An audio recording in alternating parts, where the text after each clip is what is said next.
Сәлем құрметті достар. Бүгінгі видеода біз телефонның зарядын үнемдеудің бір жолын айтып өтетін боламыз. Яғни біздің телефонымызда өзіндік бір системный приложениялар болады. Оларда өз кезегінде біздің телефонымыздың 40%-ке жуық зарядын алып отырады. Әр телефондарда әртүрлі. Оны қалай тексереміз, барлығын көрсететін боламын. Видеоны бастамас бұрын каналға тіркеле кетіңіздер, лайк басып, видеоны жіберіп алмас үшін қоңыраушаны баса кетіңіздер. Ал біз бастайық. Ал қазір бірінші кезекте настройки бөліміне кіреміз. Астына түссеңіздер, приложение деген бөлім бар тағы да, соны басасыздар. Екінші тұрған все приложение деген басасыздар. Ең жоғарда оң жақта 3 точка тұр, соның үстінен басып, показать все приложение дегенді басасыздар. Және жоғарда тұрған поиск деген жерге өзімізге керекті приложениені іздейміз. Система, екінші шықты, система Android деген, соның үстінен басасыздар. Міне осы жерден барлық данныйды көрсеңіздер болады. Мына батарея деген жерде менде 11,8% зарядкамды алып отыра деген бұл.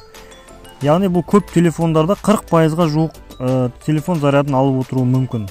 Осыны қалай өшіреміз, қазір көрсетемін. Ол үшін біз телефонда Play Market бөліміне кіреміз. Жоғарда оң жақта тұрған өзіміздің значокты басып, ең астында справка и отзыв деген бөліміне кіреміз. Осы жерден міне как удалить приложение установлено вами деп тұр. Бірінші тұрған көкпен жазылып тұрған сөздің үстінен басасыздар. Бізге сол кезде приложениялардың тізімін шығарып береді.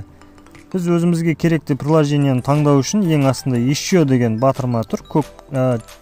Осыны басып, показать системное приложение деген басасыздар, сол кезде барлығы шығады. Бұл жерде алфавит бойынша тұр, өзіміздің приложениемізді үшін астына түсесіздер. Бізге керегі система Android. Мінекей шықты, система Android'ты басасыздар. Ең астына кішкентай шрифтпен дополнительный деп жазылып тұр, соны басамыз. Мінекей қараңыздар. Менде питание и производительность деген жерде 8% зарядкамды дәл қазіргі уақытта бұл приложение алып отыр екен. Бұны қалай өшіреміз? Ол үшін осының үстінен басасыздар. Ограничение работы в фоновом режиме деп тұр, соның үстінен басып, ограничить дегенді басасыздар. Сонымен бұл приложение фондық режимде сіздің зарядкаңызды алуды тоқтатады. Енді бұл приложениені әрқашан өшіріп жүруге кеңес бермеймін, өйткені бұл приложениеңде өзінің қызметі бар, өзіндік бір қай кезде өшіруге болады, бір алыс жолға шыққан кезде, немесе телефон зарядтауға мүмкіншілігіңіз болмай жатқан кезде осылай өшіріп қойсаңыздар болады уақытшаға. Ал видео пайдасын тигізіп жатса, лайк басыңыздар, каналға тіркеліп, қоңыраушаны баса кетіңіздер. Жаңа каналымызға қолдау көрсете кетіңіздер.